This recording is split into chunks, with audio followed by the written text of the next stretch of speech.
بس فیصلہ کرنے کی دیر ہے۔ گیون منرو نے 2005 میں ایک دلچسپ تجربہ کیا اور اس کے بعد اس تجربے کے ذریعے پوری دنیا کو سیلف ڈیولپمنٹ کا ایک نیا آئیڈیا دے دیا۔ گیون منرو کی تکنیک پر عمل کر کے اب تک لاکھوں لوگ اپنی زندگیاں بدل چکے ہیں۔ کیسے؟ میں اس طرف آنے سے پہلے آپ کو گیون منرو کا چھوٹا سا بیک گراؤنڈ بتاتا چلوں۔ وہ انگلینڈ کے علاقے ڈربی شائر میں رہتا ہے۔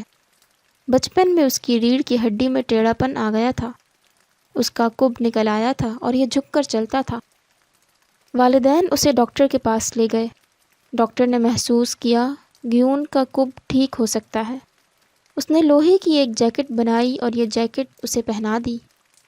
جیکٹ کے پیچھے لوہے کے 2 مضبوط راڈز لگے تھے۔ یہ راڈز چمڑے کی 2 بیلٹس کے ذریعے گیون کے ماتھے اور پیٹ کے ساتھ باندھ دیے گئے۔ جیکٹ 3 سال گیون کے ساتھ بندھی رہی۔ اس جیکٹ نے آہستہ آہستہ گیون کی ریڑھ کی ہڈی سیدھی کر دی۔ اس کا کب ختم ہو گیا اور یہ نارمل انسان بن گیا۔ یہ واقعہ آنے والے دنوں میں اس کی زندگی کا حیران کن واقعہ تھا، جو ایک تکنیک کی بنیاد بن گیا۔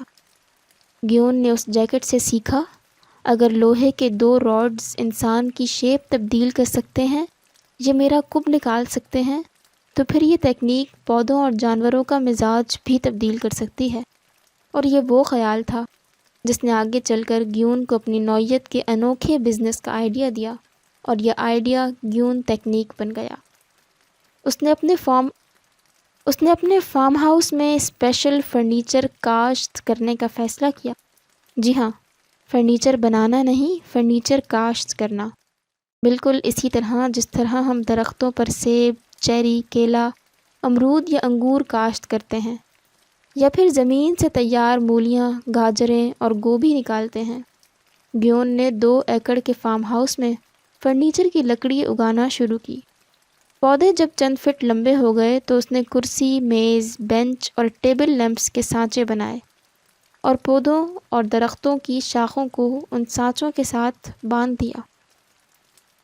پودے سانچوں میں رہ کر پھلنے پھولنے لگے اور یہ 1.5 سال میں کرسی، میز اور لیمپ کی شکل اختیار کر گئے۔ گیون ساتھ ساتھ ان کی شاخ تراشی بھی کرتا رہا۔ وہ درختوں کی مختلف شاخیں سانچوں کے ساتھ باندھتا اور کھولتا رہا، یہاں تک کہ تمام پودے فرنیچر کی شکل اختیار کر گئے۔ گیون نے یہ فرنیچر اتارا، دھوپ میں رکھ کر سکھایا، پالش کیا اور بیچ دیا۔ یہ فرنیچر عام فرنیچر کے مقابلے میں بہت مہنگا بک گیا۔ گیون نے اس کے بعد فل گرون کے نام سے ایک کمپنی بنائی اور درختوں پر فرنیچر اگانا شروع کر دیا۔ یہ منصوبہ 2006 میں شروع ہوا۔ گیون نے 2008 میں 2.5 ایکڑ کے فارم میں 3000 درخت لگائے۔ 2012 میں پہلی مرتبہ کرسیوں، میزوں اور لیمپس کی کاشت شروع کی۔ 2013 میں دوسری کھیپ اگائی اور 2014 میں تیار لیمپ درختوں سے اتار لیے گئے۔ گیون کے فارم ہاؤس سے اب تک 250 کرسیاں، 50 میزیں، 10 بینچ اور 100 لیمپس اتارے جا چکے ہیں۔ یہ قدرتی فرنیچر بہت مہنگا بکتا ہے۔ ایک کرسی کی قیمت 12,000 پاؤنڈ یعنی 24 لاکھ روپے پاکستانی اور لیمپ 1200 پاؤنڈ یعنی 2.5 لاکھ روپے میں بکتا ہے۔ گیون کی اس تجربے نے کس طرح ہزاروں لوگوں کا مائنڈ چینج کر دیا، میں اب اس طرف آؤں گا۔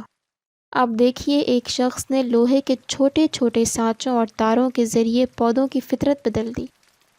اس نے درختوں کو فرنیچر کی فیکٹری بنا دیا اور درختوں نے کرسیاں، میز اور لیمپ اگانا شروع کر دیے، اور یہ شخص فرنیچر کو فروٹ کی طرح درختوں سے کاٹ کر بازار میں فروخت کرنے لگا۔ گیون نے اپنے تجربے سے ثابت کر دیا، سانچے درختوں کی فطرت، درختوں کی شناخت اور درختوں کی شکل بدل سکتے ہیں۔ یہ تجربہ جب نفسیات دانوں تک پہنچا تو انہوں نے سوچا، اگر چند سانچے درختوں کو تبدیل کر سکتے ہیں تو کامیاب اور اچھی عادتوں کے سانچے انسان کو کیا کیا نہیں بنا سکتے۔ گیون کا ہدف پودے تھے، جبکہ ہم تو انسان ہیں، ہم اشرف المخلوقات ہیں۔ اللہ تعالیٰ نے ہم میں درختوں کے مقابلے میں 1000 گنا زیادہ لچک اور اڈاپٹیبلٹی رکھی ہے۔ انسان اپنا رنگ تک بدل لیتا ہے۔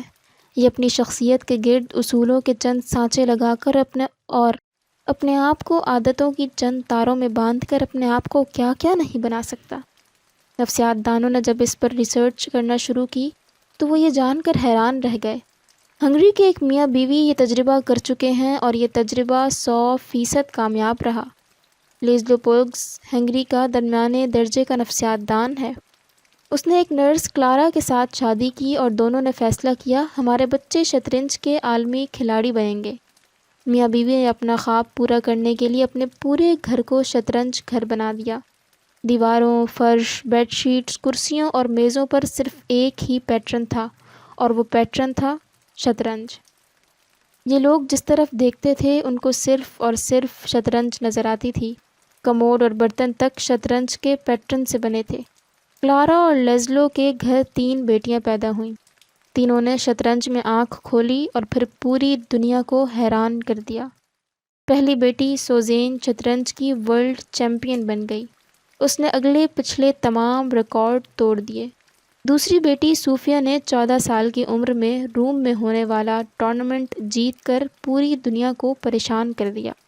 اور تیسری بیٹی جوڈٹ نے 15 سال کی عمر میں شطرنج میں دنیا کا سب سے بڑا ٹائٹل گرینڈ ماسٹرز حاصل کر لیا۔ یہ دنیا کے ٹاپ 100 کھلاڑیوں میں شامل ہونے والی دنیا کی کم عمر ترین کھلاڑی تھی۔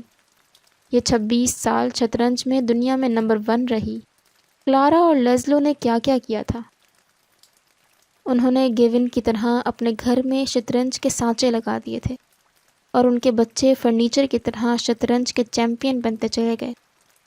نفسیات دانوں نے اس تکنیک کو لیزلو کلارا فارمولے کا نام دے دیا۔ گیون منرو اور لیزلو کلارا فارمولے نے آنے والے دنوں میں سینکڑوں، ہزاروں بلکہ لاکھوں لوگوں کی زندگیاں بدل دیں۔ کامیاب لوگوں اور ناکام لوگوں کی عادتیں اور تکنیکس جمع کیں۔ پتہ چلا کامیاب لوگوں کو 5 عادتیں کامیاب بناتی ہیں۔ یہ عادتیں وقت کی پابندی، سیکھنے کی خواہش، ٹیم میکنگ، رسک لینے کی عادت اور کامیاب لوگوں کی صحبت ہے۔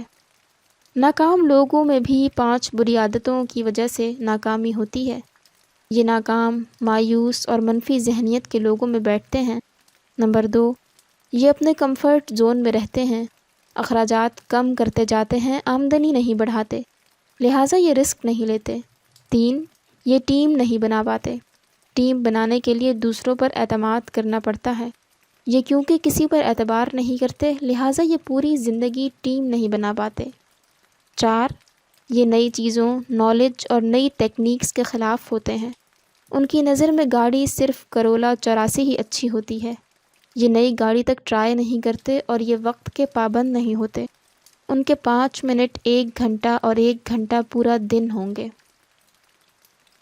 نفسیات دانوں نے 5 عادتوں کے 2 پیکج بنائے اور تجربے شروع کر دیے۔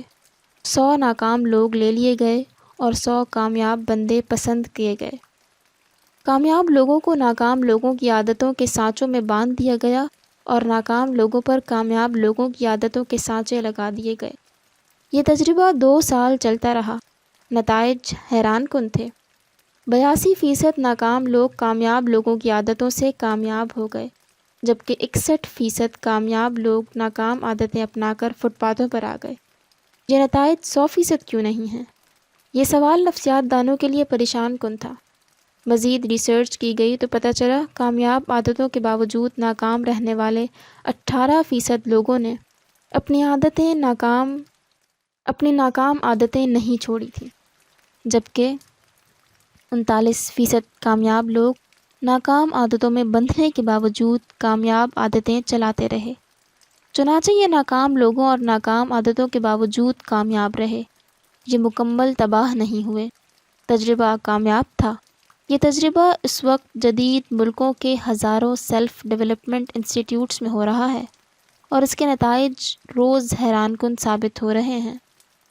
میں اپنے مائنڈ چینجر سیشنز میں اپنے اسٹوڈنٹس سے کہتا ہوں، اگر طوطا انسانوں کے ساتھ رہ کر بولنا، کتا دوڑنا، بیٹھنا اور شکار پکڑ کر لانا اور گدھا چھڑی کے اشارے سے دائیں اور بائیں مڑنا سیکھ سکتا ہے تو ہم انسان کامیاب عادتوں کے سانچے لگا کر کامیاب کیوں نہیں ہو سکتے؟ ہم اپنے آپ کو کیوں نہیں بدل سکتے؟ کیا ہم اشرف المخلوقات نہیں ہیں؟ کیا ہم کائنات کی تمام مخلوقات سے بہتر نہیں ہیں؟ ہم ہیں، بس ہم نے اپنے آپ کو بدلنے کا فیصلہ نہیں کیا۔ ہم نے جس دن فیصلہ کر لیا ہم اس دن بدل جائیں گے۔ انسان اگر مریخ تک جا سکتا ہے تو کیا یہ ناکامی کے کمرے سے باہر نکل کر کامیابی کے ہال میں داخل نہیں ہو سکتا؟ ہو سکتا ہے، بس فیصلہ کرنے، اٹھنے اور چلنے کی دیر ہے، اور ہم سب بدل جائیں گے، ہم تبدیل ہو جائیں گے۔